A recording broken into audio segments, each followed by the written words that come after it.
Behold, I say unto you, that ye shall let your time be devoted to studying of the Scriptures, and to preaching, and to confirming the church, until ye shall go to the west to hold the next conference. Consider, my dear brethren, D&C 26, which tells the brethren of Colesville that they are to search the Scriptures to prove the church from that time until the next conference. If you are thinking that there's just too much modern revelation to prove what is taught, then you do not know the Scriptures. When you open the Book of Mormon to the introduction and see that it contains the fullness of the everlasting gospel, and that its purpose is to the convincing of the Jews and Gentiles that Jesus is the Christ, the eternal God, manifesting himself unto all nations, every 6 months, many hours of well-crafted talks are presented to us, and most of us sit down, watch them, then walk away thinking, that was great, and forget all about it for the next 6 months. After last conference, did you sit down and think about what was taught and compare it to the Scriptures?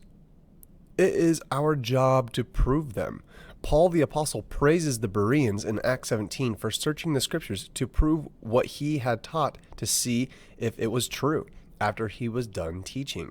In 2 Nephi 3:12, it tells us that the Book of Mormon and Bible will come together to prove doctrine. I have a friend that I met at BYU, Idaho, one week at school when he asked a question that caused everyone to turn their heads. Sitting in our educational psych class, the teacher read a quote from Elder Bednar.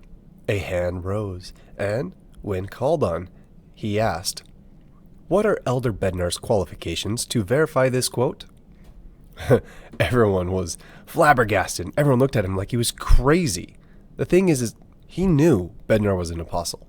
But what he wanted everyone to think about was that he had been the president of the school for 7 years before becoming an apostle, not to mention the 2 decades before that in management and dean positions of other colleges. That bit of knowledge would help the class appreciate his educational quote. But unfortunately, most people turn straight to crazy for questioning God's appointed leaders. Please, remember that it is good for you to question. It is natural for learning. Jesus asked questions to his followers to help them learn. We have in our minds that it is either order or chaos, and questioning authority is chaos, and that is not the case. To extend our chart, you must have stagnation on one end and chaos on the other. Stagnation is where we all are today, sitting at home, staring at the screen, and discomplacently listening, if even that. Order is when you go to church, you do your callings, you do your daily scripture study. It is not chaos to push the edges of your understanding of order. It is complexity. Complexity is when you have a question and search for the answer. It is when a flaw in your program stops you for a moment as you search for a solution.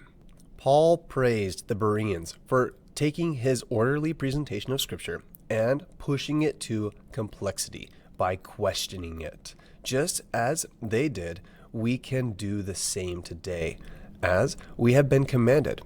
Put what you learn this weekend to the test. Share your findings and encourage others to do the same.